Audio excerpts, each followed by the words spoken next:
You're tuning in to the online broadcast network, AFTERBUZZ TV. Over 20 million weekly downloads in over 150 countries, and your number one source for after-show entertainment.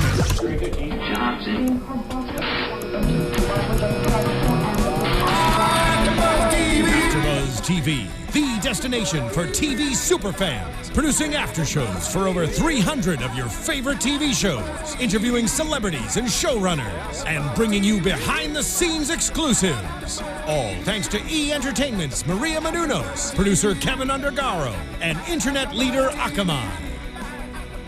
Now, let the buzz begin!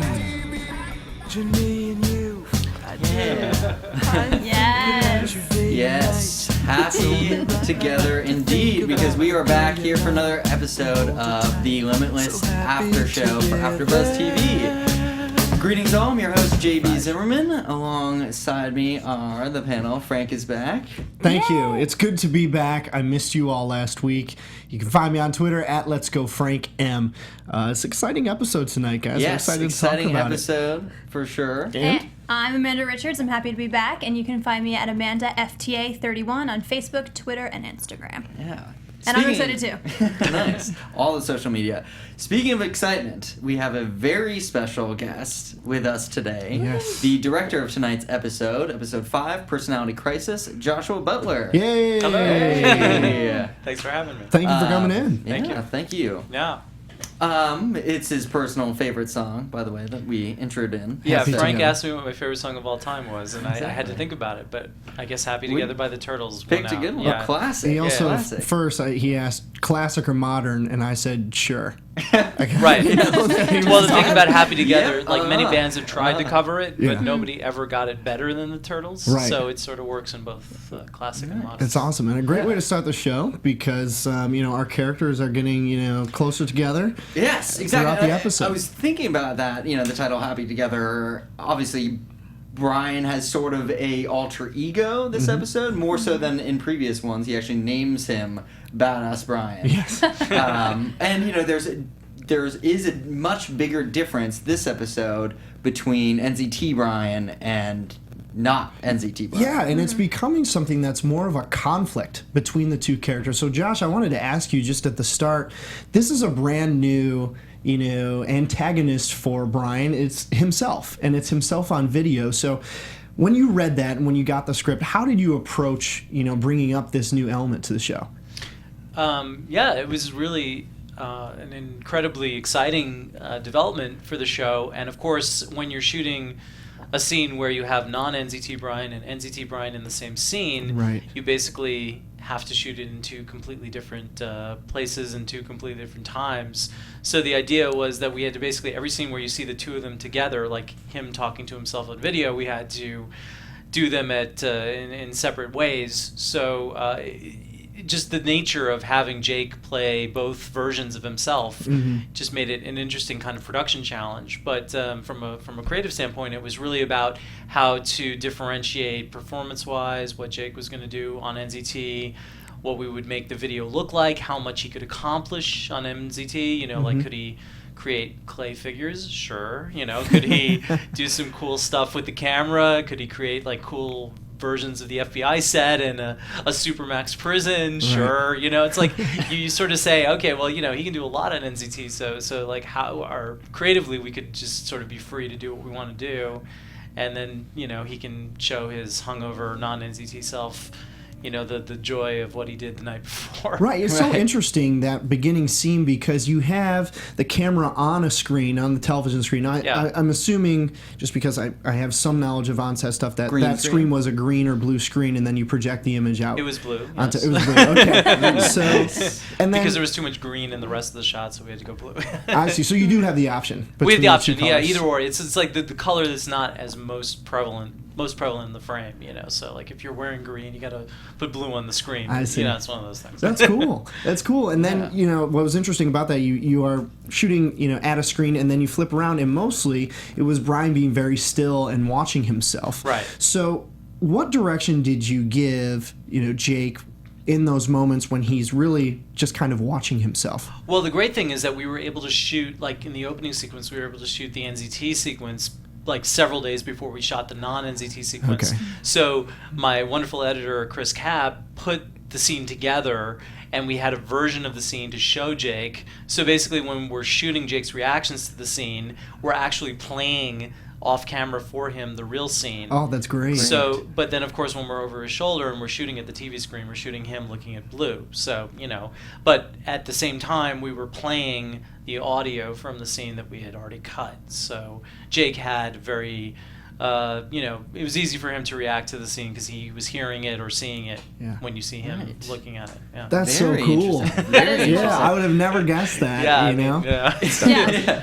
Jake is Behind a the great scenes. actor, but he can't really bilocate. So he Yeah. can't, he has to Darn work, him. work One that out. Just budget constraints. I right? know. What are you gonna do? Yes. I do have to ask though about the clay dolls. Is that something that was an idea that you came up with? I mean, in terms of there is a lot of fun that you guys have more with this show than other procedurals. Is that something that you guys could talk about? Is there that creative ability for you coming in as a director of one episode?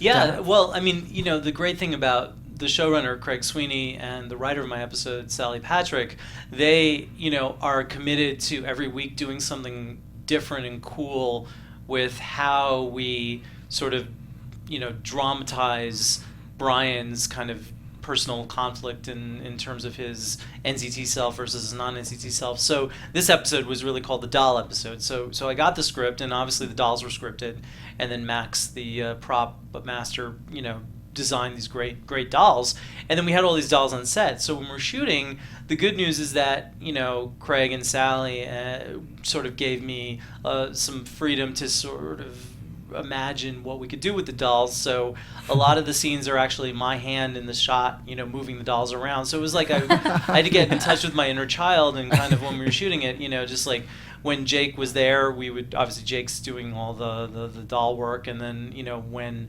it's just the dolls, sometimes it's me doing it, sometimes it's some other person who's who was available at that moment. So we're all just kind of moving these dolls around and kind of doing this puppet show on screen, and you're like, wow, this is a CBS show. It's going to be on. It's going to show to 10 million people next week, and here we are playing with dolls. But it works. It works. It's great. It's fun, and that's what's great about Limitless. Like, the conceit is, it's not like a very strict formula. It's like every week they're trying to get inside Brian's head, so you can do cool shit like that. Yeah. Yeah, and I definitely wanted to ask you about the wild, daydreams that Brian has, because each one is this very short, maybe less than 5 seconds cut to a very quick, and I really liked during the middle of the episode, I wrote down there were spotlighted scenes when we were going back into Chris's childhood. Yes, thank you for noticing. So so that was really interesting. How did you approach those, since you had to accomplish a lot visually in a short amount of time?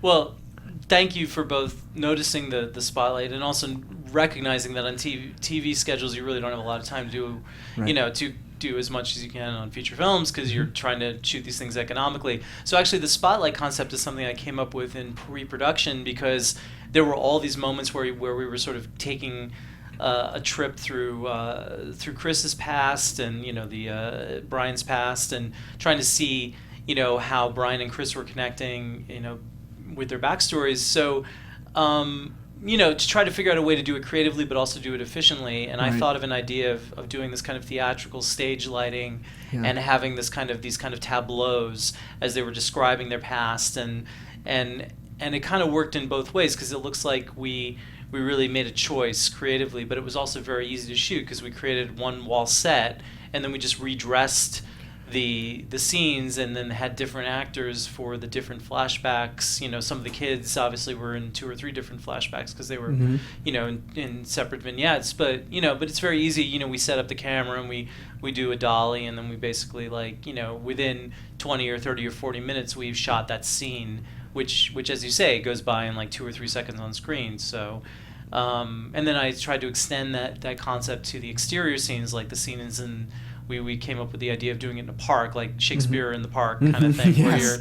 where you have, you know, the sort of lie he's telling Chris Mike about and what's going to Ike. happen, Mike and Ike, Yeah. and the football, and the, you know, what's going to happen with Chris's brother, you know, if he agrees to make a deal with the FBI. So, you know, yeah, the idea of doing a very theatrical theme in the flashbacks and the dolls for the inside Brian's psychology. So, you know, it's just making choices. I think it's really about trying to find something that's cool but easy to shoot. Yeah, and you accomplish a lot in a small amount of time. I know I've been talking yeah. a lot. If you have questions, you can cut me off. No, but- you're asking what I wanted to ask. I love it. I love it. Well, and you made the point you used a dolly to roll across the shot, but it feels continuous. It feels like you Right. set up 4 different scenes and you just rolled the camera across, which obviously was not the case, correct? Well, that's correct. I mean, they're exactly the same wall. Okay. You know, they're the same sort of Robert Gantz, the DP. You know, we did the same lighting, but everything is designed to come out of black, go into the spotlight, go back into black, so that we could editorially, Chris, my editor, sort of, you know, was able to sort of blend them seamlessly. So as one tableau ends, another one begins. But again, it's the TV works so quickly. I mean, everything you have to shoot so quickly that it's great, because at the end of the day, it's like you really have to come up with those concepts of using the same wall to do the same shot, you know, different scenes in the same place to save time on lighting and production. But hopefully when you see the show, you feel like, you know, it's even more complicated than it actually was to shoot. Right. Yeah, I think that's so cool, and an example of how much a director can take creative control of an episode, because you know, you get a script and it's probably got a lot of extra direction in it, or Yes. you know, I'm thinking of the wrong. You know, the writers write the dialogue, but then there's the stage direction. Stage Yeah, direction, that's what I was looking for. Stage direction in between, but still there are those spaces where the director can take over control. Well, and again, I have to give real credit to Craig Sweeney, the showrunner, and Sally, the writer, because they basically designed those vignettes and said, okay, Mr. Director of our episode, you know, please visualize or come up with a vision for how we're going to shoot these things. And then the line producer, Cotty, and all the folks on the production end are saying, okay, you only have an hour to shoot, you know, these 2 scenes, or 2 hours to shoot this scene. Wow. So you have to balance. I think in TV, I think most people don't realize, like, you really have to balance both the mathematics of it, the amount of time, because you have to shoot 6, 7, 8 pages a day, you know, in TV, whereas in feature films, usually you're shooting 1 to 2 pages a day. So you're doing everything so quickly, but you're trying to create a feature film look, you know, so you just have to be creative with your left brain and your right brain. You have to come up with something cool that can be shot quickly. If you come up with something cool that's way too complicated to shoot, Right. it doesn't work. Right. Come up with something that's simple to shoot, but you know, it doesn't do anything creatively, then that doesn't work either. So, you know, it's just like finding that middle ground where you can, Right. Yeah. you know, Do you do wish it. you had NZT? I do, actually. I think all of us do. Yeah. I know, I mean, I know. the best I think we could do in college was Adderall, but you know. Exactly. What Not would quite you do the if you same. were on NZT? Can we ask him that? Yeah, we've all had that question. We've asked our viewers to Have you? chime Yeah, in, yeah. you know, hashtag ABTV, Limitless guys. A lot of Yes, our fans please. want to know. Yeah. Yeah. What would you do if you had one day to be on NZT? That's an excellent question. Well, you know, the thing is that I feel, as a creative person, I think you always feel like somewhat lazy, because there's so much you can do. You know, like when I'm not working, I'm always working on getting another job or working on a new project. So on NZT, I think I could cross a lot of stuff off my to-do list. You know, I just so much that I would do if I didn't feel like I needed to, you know, go, you know, eat and exercise and, you know, do all these, you know, do the laundry, go get groceries. I mean, all these things are these menial tasks that you have to do. I would like to do those in 10 seconds and then like work on creative projects for the rest of the day. So I think I would use the time for creative pursuits. That's cool. Nice. Well, Very speaking cool. of that, I wanted to know how. I looked you up before you came in. I saw that you graduated from USC. Went to USC Film School. You've done, Fight On to all our Trojan fans out there. Yeah. So you've obviously shameless done. Plug, Frank. Shameless. I am not from USC. Okay. I'm a Michigan man. So Fair enough. USC kicked our butts in 2004. So. All the Bruins have now turned off the show, but That's right. exactly. sadly, yes. Hopefully they're staying with you. You've done dozens, if not hundreds of hours of production on film and TV, Vampire Diaries. But I wanted to know what was different or unique about approaching Limitless, and also how you got the job and how the opportunity came along. Oh, no, it's great. I did a show last year called Matador, which was on the El Rey network. That's Robert Rodriguez's network, and he was executive producing this show called Matador. It was a great show. Sadly, it got canceled after 13 episodes. I directed an episode. It's basically, I don't know if you remember the show, but it's about a young CIA recruit who goes undercover to play soccer for this fictional Los Angeles soccer team called the LA Galaxy to try to infiltrate the corrupt organization headed by Alfred Molina. And it was a really wonderful show. And it was produced by Alex Kurtzman and Roberto Orsi, who were producing Limitless, and they liked my episode, and so I was on their list of directors that they liked. So when this came up, Aaron, one of their top executives, who's also a producer on the show, he just kind of recommended me, and they looked at my stuff and said, "Hey, yeah, let's give this guy a shot." So that's so cool. That's cool. how TV directors get jobs. That's They're like, I know that guy, or right. Oh yeah. So you don't apply. Right. There's no No. website to apply. No, Hollywood is full of conversations about people who are on lists, and they all Yes. talk about me Sure, behind my sure back, list. so I don't know what they're saying. But when I got the job, I know that theoretically it was positive. So they were great. So Kurtzman, Orsi were great, and then Bradley Cooper's an executive producer on the show, so it's really fantastic to get a blessing from the man, Mm-hmm. Mr. Cooper. Mm-hmm. So that's how I got the job. And My other question was, approaching Limitless. Oh yeah. How different is it from what you've worked on in the past?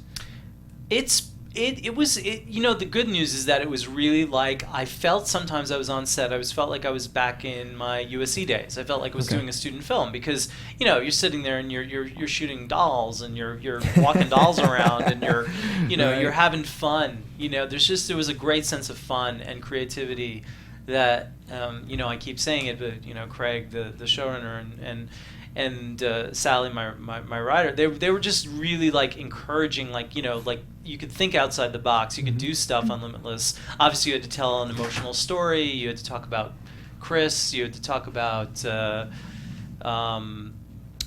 obviously you had to the Brian Chris dynamic was really important, and their emotional connection was important, and so hopefully we did that right. And hopefully, the action scenes, we have to focus on those, but then everything else is just kind of this wonderful sort of open season on Brian, just like Right. how to get inside his head cinematically, and so that was fresh and new and something I haven't done yet, and I enjoy the comedic elements too, because I've done a lot of really dark stuff. I did a bunch of episodes of The Following, which is a great show.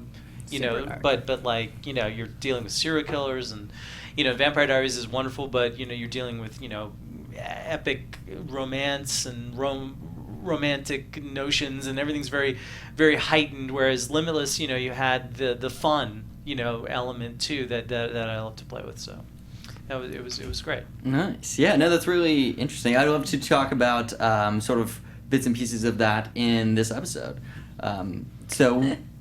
I know there was a lot of, obviously, questions for you, Joshua, and I'm sure there will be more. But for the fans, I do want to make sure that we recap the episode. Sure. Yes, do your thing. So yeah, we start off, obviously, we talked about the dolls on Brian, the claymation. He develops this way to talk to himself after NZT, and he figures out the video message. We get a few pop culture references. Is that something that you guys discuss? I sort of felt like that video, obviously, 50 First Dates came to mind, sending Yes. something to, like, someone who may have forgotten things. And just to tag on to his question too, the entourage, shout out there. Yes, thank you. Definitely. Yeah. Entourage shout out at the end. Perfect. Even the music. We got the music. The car was there. Yeah. I mean, a lot of homages. I mean, even Love Actually a little bit with the signs. Oh, the Love Actually, yes, exactly. Or the Bob Dylan. Craig's reference was the Bob Dylan video. Homesick Blues, something Homesick Blues. Yeah, there's a great classic video where Bob Dylan is kind of putting the lyrics of the song on cards and doing that. But yes, but definitely, that any of those references are very cool. Yeah, I on. mean, to me, it was a lot of the notes of The Perfect Recall. Everything he does see, he can kind of revisit, even if he's not paying attention. We see that in a conversation, he's completely spacing out, but yet he's still able to tap into that. Yeah. Was that something that you guys discussed, in the creative with the writer and the showrunner about putting these elements? We talk a lot about this show being a smart show, that doesn't spoon feed things to the audience, but has layers. So if you rewatch it, or if you certain viewings, some people can notice more things than others. Is that sort of the different layering that you guys try to do? Absolutely. And actually the scene I love in this episode where we discuss Perfect Recall, where Brian is kind of spacing out and the NCT, he's taking NCT and it kind of kicks in. I loved designing that shot where it kind of comes around, a Steadicam shot where it comes around Brian as the drug is kicking in, and then he's kind of like not talking to Boyle and Rebecca, and they're sort of talking to him and he's not really listening, and then he has to rewind and listen to them again. Things like that. It's a very it's very kind of fun to shoot, because you're sort of saying, okay, well, we have to shoot all this stuff that he has to rewind through and come back to, and the idea of like visualizing what Perfect Recall could be is discussed many times in pre-production. It's like, can he stand there and watch somebody for 2 minutes, talk to them, not listen to them, and then be able to go back in his memory and like rewind it like a VHS tape and then play it back. And the answer we came up with was sure, why not? So and in this episode that kind of works really well, because then you're just in the idea that he's always perceiving things without actually you as a viewer seeing what he's perceiving. Right. I mean, obviously this show is called Limitless, but that's so great to hear that even while you're in production, there is kind of a creative discussion about what his limits are, that he actually does have them. No, it's true, and you because you gotta kind of like have some rules, because otherwise there would be no conflict. Because if you could solve every problem in the world, you have no series, really. Right. So you've got to have those moments where you sort of say, okay, what are the limitations that Brian has versus what can we sort of demonstrate? Where and like what we did with the word cloud, that was a lot of discussions about how, okay, so you have to take the leap of faith that on NCT he was so creative that he created all those words and he put them up and he hung them like he did, on like a mobiles from the ceiling, right? So you're like, well, yeah, he's just kind of like getting creative when he does that. But then, of course, he has to sit down at a computer, and then he has to actually use the two keyboards, and he has to use the FBI cyber division to actually go through the 20,000 or 50,000 possibilities there could be from all the emails that you could come up with from those words. So, it's that's the constant back and forth I think you have on a show like this. I'm glad you said that, because one of my main questions in watching this episode is how the FBI guys keep getting surprised by all these cool things that Brian does. It's like, shouldn't you guys know by now that he's on a pill and he's really, taking care of things? But I love what you just said about that there are limits for him, because that feeds in, that informs their, surprise and shock when he comes up with these very complex answers very quickly. Sure. So I found that really interesting. I wanted to ask you, moving forward in the episode, we've got the Sam and Chris, brotherly relationship. Yeah. In this type of show, obviously the main and recurring cast members are already established when you come on. How much control over casting did you have? And, can you talk about that process about choosing the characters that you ultimately did cast in this episode? Oh, yeah, absolutely. Well, Derek, who plays Chris, is just, like, the great thing about shooting in New York City, I have to say, because I shot in New York City, I did episodes of the following there. The talent pool is amazing. Right. You know, like Yes. it's unbelievable because you have all these wonderful people who have taken drama classes and they're aspiring theater actors, and their craft is just fantastic. And I'm sure you must have the same, you know, situation if you ever shoot in London. I haven't, but you know, like the idea of like a city that really values the idea of training actors, and so like there was just a great pool of people who came in for those smaller roles, and and Derek and Sam are perfect examples of like Derek specifically, who played Chris. I mean, it's just like that was the key in some ways to this entire episode. Yeah. To get someone that you actually empathized with, who could work and play well with Jake, but also just kind of like be in a core. You know, in some ways, Limitless is a fun, wonderful, sort of fantastical show, but in another way, it is a procedural. It is an FBI show. Right. You know? So this is the case of the week, in quotes, you know. Exactly. In a hopefully creative and unusual way, but it's still the case of the week. So I did have a lot of control. Me, Sally, Craig, you know, all of us, we all had a say. But Derek came in and really kind of blew us all away. He was just so like emotional and empathetic for Chris, and I really think that was one of the most important decisions we made for this particular episode, was casting him. He's an emotional anchor. Yeah. In the episode, and especially for Brian, they have a brotherly connection between the two. So exactly what you just said makes a ton of sense, that, you know, casting him is really important. I want to go back to something you said though during your answer, was that, you know, this show is kind of like a case of the week type of show with serialized elements to it. Right. And I thought your episode, and this episode specifically, had the most advancement of our serialized elements. So with Rebecca's dad, we found out more about her dad and I've been, you know, these guys know this. And I can't believe Brian is about to tell her. Yeah, I mean, we've wanted Too this for a long soon. time. I can't believe it. Yeah, I well, thought I it'd be mean, further in the we don't season. know how much he's gonna reveal.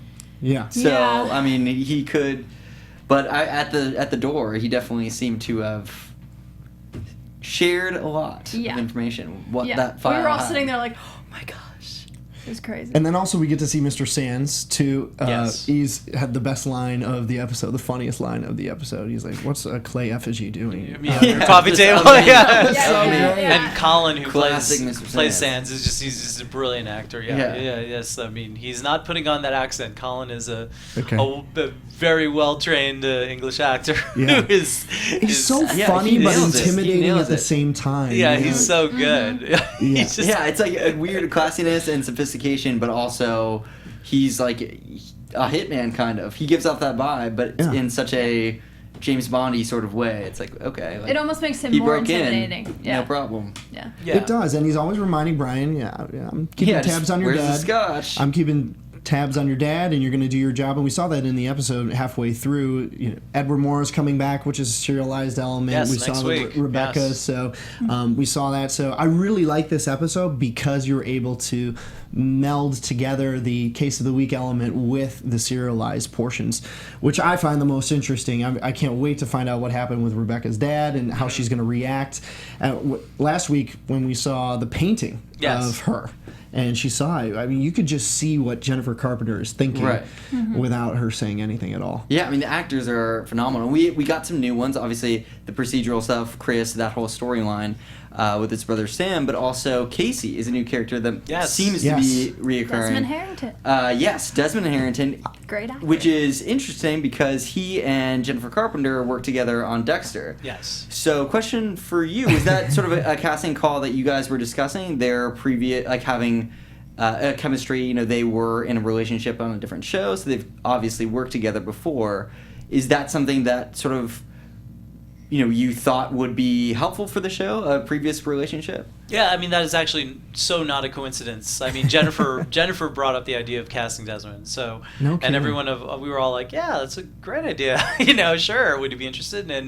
And yeah, I mean, we you know, obviously the role was written for someone who could, you know, do martial arts, and we were like, oh, what does Desmond feel about that? And he was totally gung-ho, and our stunt coordinator, wonderful guy, Jared, just like was like, Yeah, I mean, everyone, both Desmond and Jake were really down. They did several days of training for those sequences, and yeah, so really, I have to credit Jennifer Carpenter for that, because she was the one like going, "Hi, I think we should cast Desmond, as Casey," and we're like, "Yeah, sure, let's check into that." We did read a lot of other people for it, but Desmond and Jennifer have a wonderful chemistry, and they're also really good friends in real life. So it's just kind of made sense. I'm disappointed though as a fan. I was hoping for Brian and Rebecca to get together and have a relationship. I think there's still time. I think there's still time. Well, no, it's very interesting you say that, because I think that's obviously I do, having done 11 episodes of the Vampire Diaries, I'm constantly thinking about ships. Right.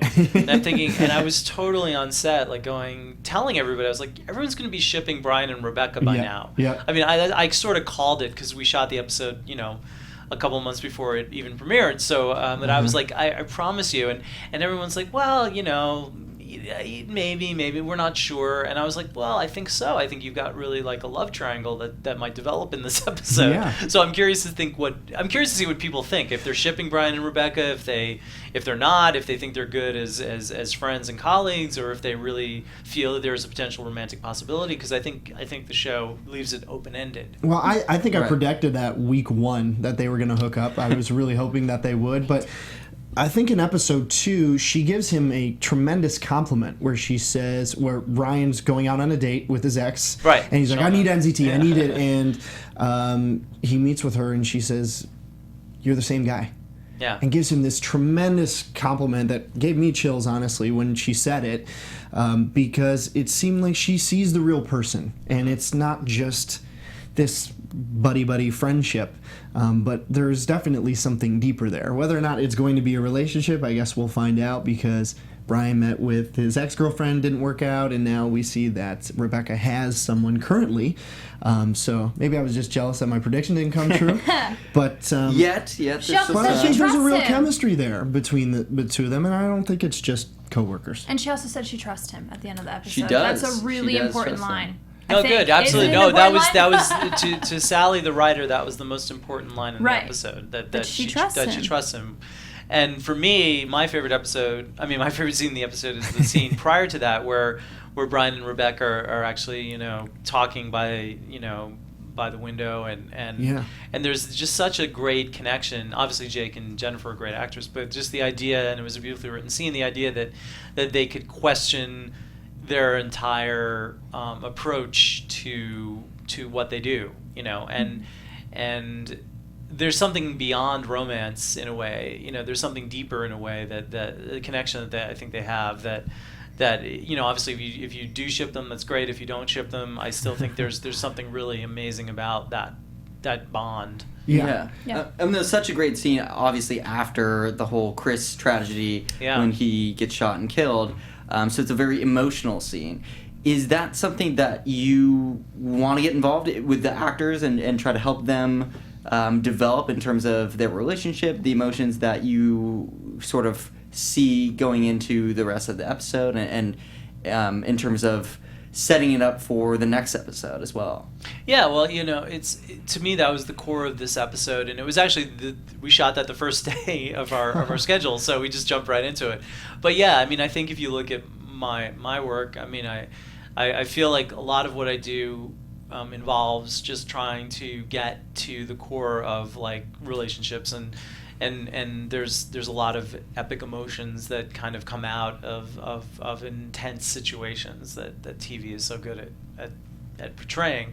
So for me, this was really in my wheelhouse. I think the idea of trying to make sure that the Brian Rebecca emotional scenes and the Rebecca Casey emotional scenes and the Brian Chris emotional scenes were all on point, because I mean, I love action, I love the fun, I love the comedy, I love doing all the fun stuff and running around a park and people with guns, and all that's great. But at the end of the day, I think if the viewers are not identifying with the characters and really buying into it, they're not going to tune in next week. I mean, for all the flash in the world, you want to tune in to hang out with your favorite people, and I think that's an important thing to remember when you do these kinds of shows. I completely so cool. agree with that. Yeah. Completely. Yeah.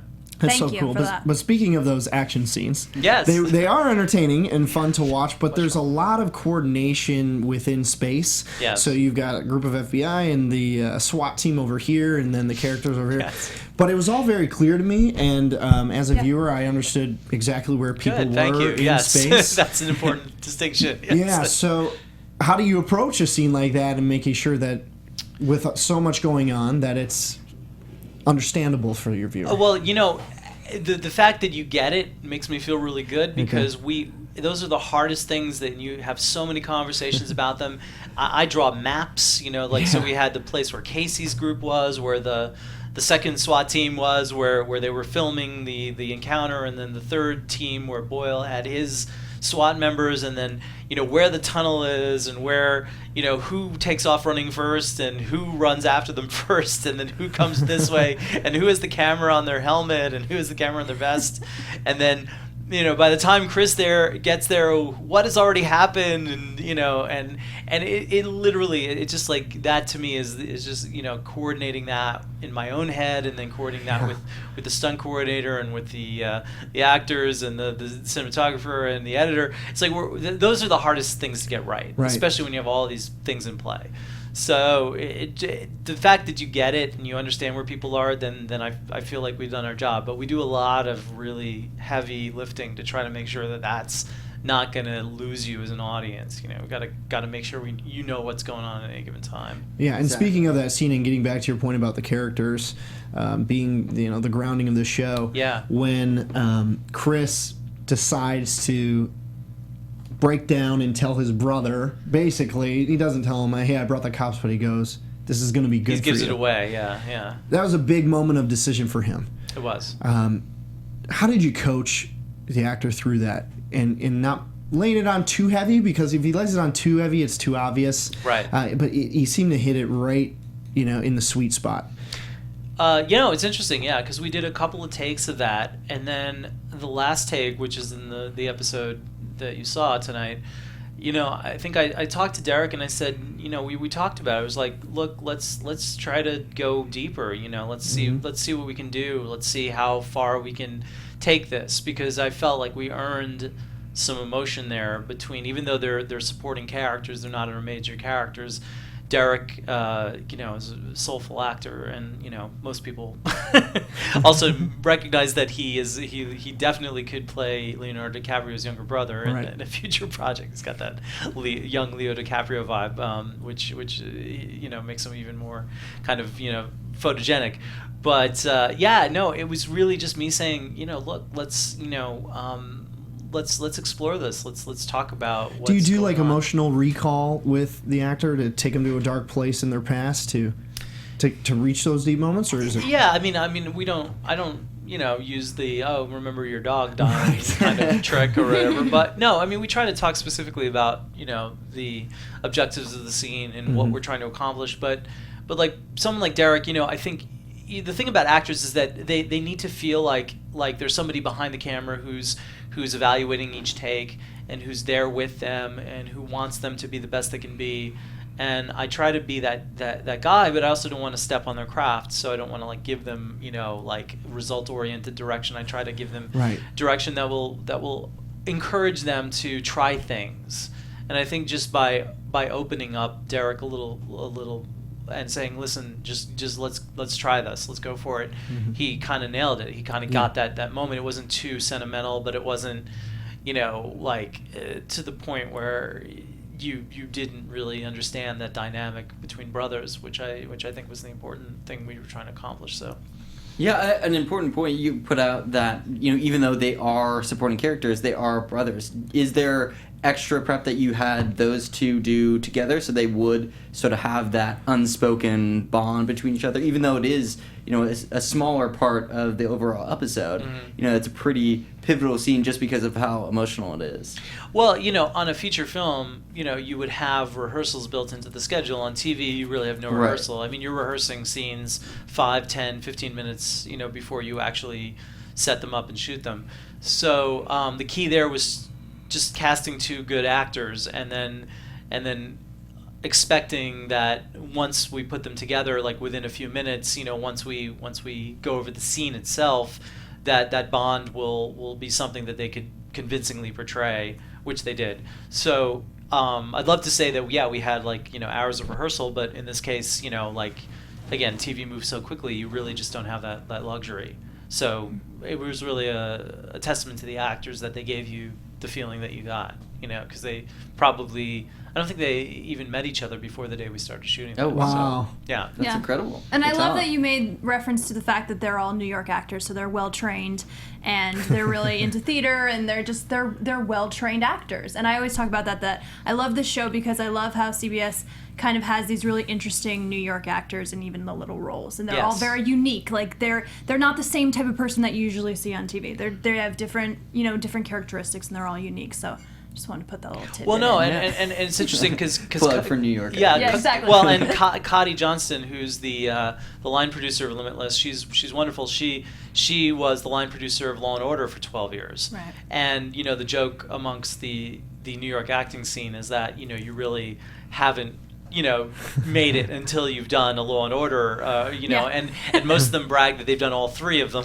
when they were, SVU and That's what Criminal pays the Intent. bills. Yeah, but it's true that those shows, because it is a procedural, and they do need, the case of the week, and then they have all these amazing actors that can make you feel deeply about these characters, within 2, 3, 4 minutes of screen time, that they're all like these, whether the victims or the killers or whatever their role is, that there's a humanity that they can bring because they're so well trained as actors, so I don't think it's coincidental that New York shows really have strong supporting characters. Yeah. Now you shot in New York for this episode? Yes. Okay. Yeah, the series shoots. The series shoots in New York. Where okay. did you shoot that scene with all the FBI when Chris gets shot? Where was that? That was right outside the Cloisters, in Fort Tryon Park. I don't know if you've ever been up to the Cloisters. It's the very tippy top of Manhattan. It's a beautiful area. It's a, one of New York's historical landmarks, the Cloisters. It was great. It was right there, and we shot. The good news is, that park is cool because you can see, the river, and you can see, there's a very cinematic quality to it. So. I was gonna say the cinematography for that was awesome. Yeah, because it's a Robert very Evans. tranquil scene initially, and then you have the juxtaposition with all of the action that came right after it. Yeah. So it starts in a very calm place and then escalates very quickly. Throughout the episode. I mean, even in the very beginning, when there's the SWAT scene, you have to do that with an intense breaking in, but also the comedy of Brian getting punched in the face. Yes, exactly. Yeah, Right. Yeah, and we shot that in the Bronx. Yeah, that was an actual housing complex in the Bronx, and it was funny because as that was happening, there was all these dramas going on in various apartments, and you're shooting in a live location. What's great about New York, it's not a set. That's a real place, and life is really going on as you're shooting. So I think that helped us a lot. The idea of just being in that kind of a place where you had the two things going on at the same time, and the juxtaposition of the comedy and the battering ram and the raid of the apartment, all that fun stuff. So.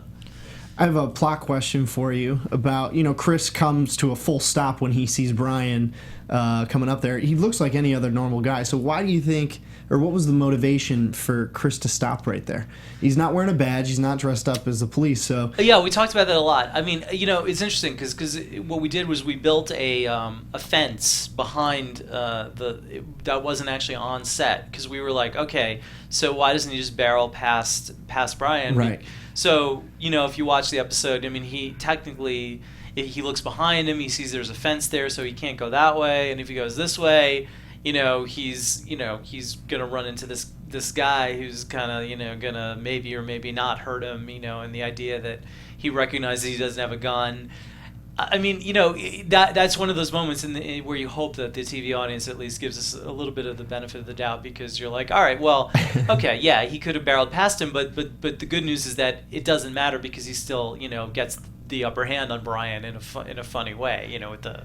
Yeah, I mean, for me, it struck me as sort of a brotherly connection. Like Chris sees Brian there's just something about him that he feels drawn to, which brought him to a stop. Right, and in the scene in the interrogation room, when they meet again, he says, "Well, I thought you were cool, and I guess I was wrong." Yeah.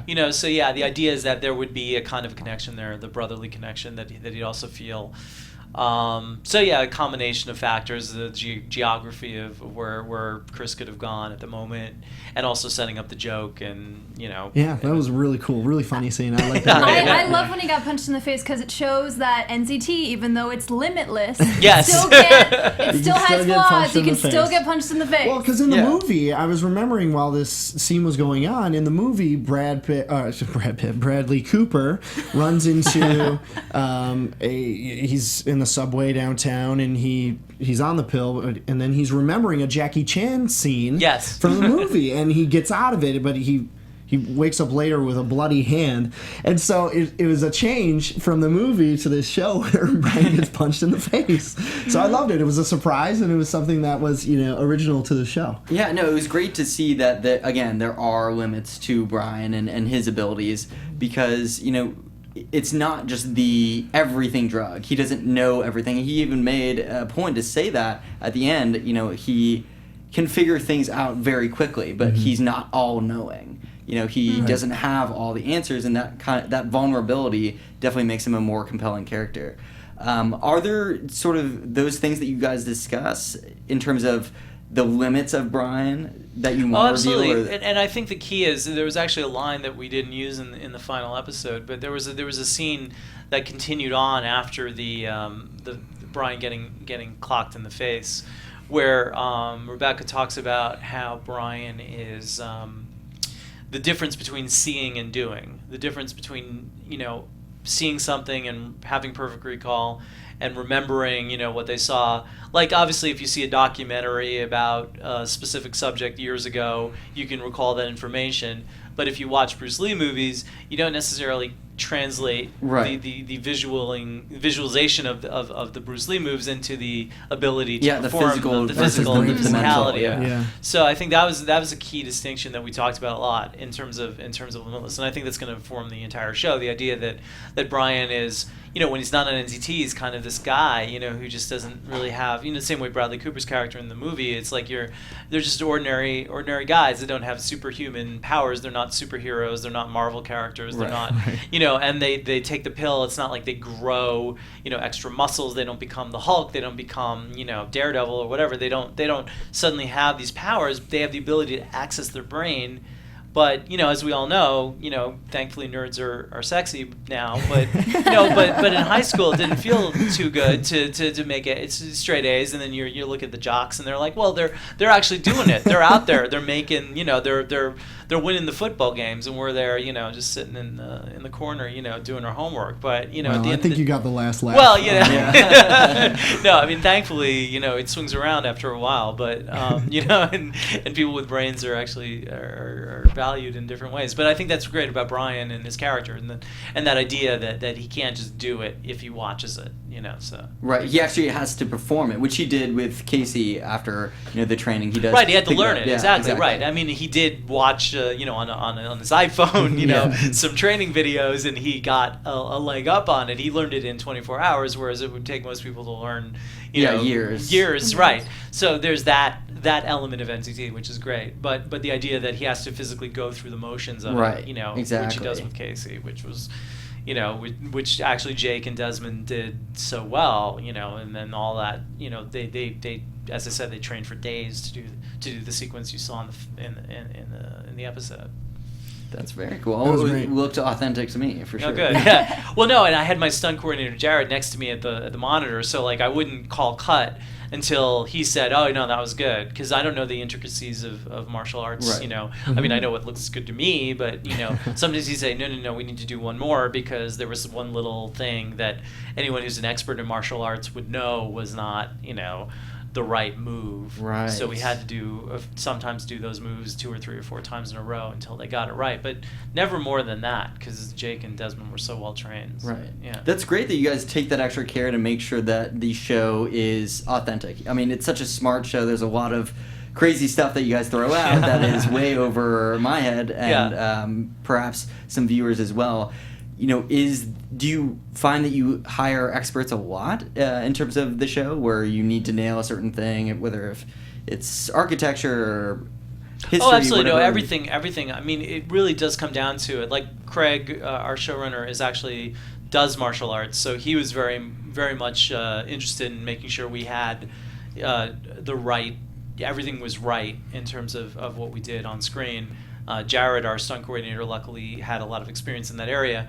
But like things like the SWAT team sequences, we always had a consultant from either the FBI or someone who did SWAT, and basically, we really need to. I feel very passionately about making sure that those people who are way more knowledgeable than I am are on set, and they're informing the actors, and a lot of times the actors are not like actual SWAT team members. They're potentially ex-military, whatever. Whoever we can find to fill out the SWAT team, but they do need training on set, and so they're training 30, 45 minutes, an hour before we shoot to make sure that those moves look right to the people that do it for real. Because if you don't take that kind of extra effort, then you'll get called out. Yeah. Right. A lot of angry fan mail. Oh yeah. Fan mail, internet. Right well, away. the blogosphere, Right, yeah. the blogosphere just instantly hits. It's instant, that's all it is. They're probably already talking about whatever we screwed up tonight. I'm sure they're talking about it. Exactly. They're gonna hit you up on Twitter. No, I'll hear. Yeah. No, I thought that scene looked really real, and it reminded me of American Sniper, which Yes. Jake, of course, is in. And Bradley Cooper. And Bradley Cooper's Well, that in was the with him, reason too. Jake got Limitless, because Yeah. Bradley met Jake on that show. Bradley knew on the him. movie. Jake's really relaxing into the character now, He which is. I've noticed specifically in your episode. Because in American Sniper, he plays this sort of cocky guy and gets his face blown off. Yes. But they still have, Bradley and him have such a fun, teasing, joshing relationship between the two. In this show, he's much more an altruistic, good guy, out to help people, which can be kind of really tough to play because you're not really far off one way, you're not really cocky, you're not upset, you kind of have to work in subtlety. So what did you see in the growth of Jake throughout? I'm sure you've seen the other episodes for the series all the way through to yours and in working with him. Well, I think what's great about tonight's episode, and I think everyone recognized that, was that, and I mean, I hate to put this all on the character of Chris, but I think the idea of Chris brought out so much of Brian's character, the idea, and that's why I think casting Derek Go was so important, because that, like the scene where Brian is talking to Chris, and Chris comes to Brian and says, "Look, I need to talk to you. My brother's gonna, do this terrible thing, and he's gonna go to jail, and he's why is he doing this?" And those are the types of moments I think for characters to really emerge and to come to fruition. You almost need to see them interacting with other people. Yeah. And in the first 4 episodes, which I love dearly. I mean, I love this show, and I think it's an amazing show, and I think everyone did an amazing job in the first 4 episodes. The thing that I don't think that Brian, the character, has had until this episode was that ability to really show that he's empathetic and that he had a kind of brotherly connection with somebody. So I love that. It really grounded him. And we talked a couple weeks ago about when he met up with his ex-girlfriend. I thought that was another layer that we got to see that peeled back for him. With Shauna, and then this episode tonight with Chris, the Chris relationship, added even more for me. Mm-hmm. Right. I mean, the title of this episode, Personality Crisis, is so resonant in everything. Every relationship, Brian and himself. Yes. Brian and Rebecca. Yeah. Brian and Chris obviously had a heart-to-heart. That is more than we've seen emotionally from Brian. So I'm sure that was fun to play with. When you take on a procedural show like this and you only have 1 episode, do you like to prepare by watching footage from previous ones and reading up on that? How much do you keep fresh in your mind that you want to bring to new episodes? Well, no, that's a great question. I mean, I think that's the $1 million question for a television director, because I think you need to first immerse yourself in the world of the show that you're directing. Because TV directors are rotated in and out of shows, and most people don't quite understand the process. Even I don't understand it sometimes. But the idea of, like the fact that you direct 4, 5, 6, 7 different series in a year, and you do episodes, but you're coming into something that was created, and your goal is to give it your own, personal stamp as an artist, as a filmmaker, but you're also working within, what has been created. So I always read the scripts. Sometimes the cuts aren't available for the shows that are just previously shot because, the way episodes are overlapped. One episode's shooting while another one's prepping, another one's in editing, another one's in post. So, there's not always available the cuts. So if you can't see the cut, you read the script and you sort of get your head around it. But then, yes, I agree. You also keep it fresh so that when you approach it, you can be as 100% passionate about telling this particular story as you would be, instead of just sort of like doing it as a kind of a sequel or as a serialized show, which it is ultimately, but just sort of taking this episode and saying, okay, how can I make this the best I can make it? How can I put myself in this, and how can I, just make sure that this has the stamp of me as a director. So that's so cool. Great. Yeah. Are you working on anything else right now? Do you have future projects coming up that on our Friday, fans can pay attention to? Friday, I go off to direct a show. It hasn't premiered yet. It's called The Magicians. It's going to be a show on the Sci-Fi Channel. It premieres in January. It's based on a best-selling series of novels. It's kind of an adult Harry Potter. It's like a school cool. for magicians, but for the Dead Poets Society crowd. That's awesome. It's a great show, and I think it's going to be a lot of fun. So that's my next project. Are you doing Very one cool. episode, or are you doing more? Yeah, than I'm that? doing. Okay. It's the thing. Also, all these shows that are new, they hire you for an episode, and then you cross your fingers and hope the show gets picked up for more episodes, so you can do more. Right. But So you're doing the pilot? No. The pilot's okay. been shot. Oh, okay. I'm doing episode 10 actually Gotcha. of the run. But right now they're doing 12 episodes, and and again, once it premieres, hopefully people watch it. It's a nail biter. Now, today's days of television, you're always hoping shows do well, so Right. that they get ordered for more episodes, so you can do more episodes. Absolutely. It's And work more. It's an economic thing, unfortunately. Unless you're working for places like Netflix or Amazon, where they're like, do 3 seasons, we don't care. We're a subscription model, we don't care what the ratings are. So, but It's a golden age of TV, and that sort of is how crazy the stakes have become. There's so many directors that move around. You really have to invest everything in each episode, even when it's the only one you get to play with. For a absolutely. season. Yeah, I mean, and tomorrow's ratings are going to be very important for Limitless. I mean, tomorrow, it's pending a full season order, and obviously, I hope that tonight's episode was watched by a large number of people, because if the numbers are good tomorrow, I mean, hopefully CBS will say, hey, let's do nine more and fill out the season, and then we'll, have 22 episodes as opposed to 13 right now. So, Right. Fingers crossed. I Yeah. enjoyed it. Yeah, I thought it was It's a a great great show. episode. Good, It really hopefully, was. yes. Yeah. Yeah. Great episode, great director. Thank you so much, Thank you, Josh, yes. for coming in and joining us. It's been and awesome, yeah. and talking about the craft and behind the scenes Yeah. stuff. Where can the fans follow you? Oh yeah, follow me. You can follow me on Twitter at the Josua Butler. Sadly, somebody took Joshua Butler before I joined Twitter. They weren't the So Joshua I went with the Butler. Joshua. Joshua. And then on Facebook and Instagram, I'm Ice Blink Films, which is the name of my production company. Ice So, Blink Films. Ice Blink Nice Films. Films. Great. We'll follow that, fans of Thank the you. show and of the episode.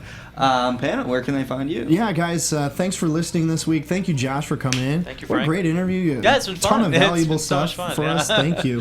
You guys can find me on Twitter at Let's Go Frank M. We'll see you next week. And I'm Amanda Richards. Find me at Amanda FTA31, Facebook, Instagram, and Twitter. Thank you so much. Nice. Thank you, Amanda. Well, you guys can find me at JB_Zimmerman. And as always, please use the hashtag ABTV Limitless. Yes. Nice. All right, JB. Thank Yeah. you. Thanks for having me. Thanks for coming. All right.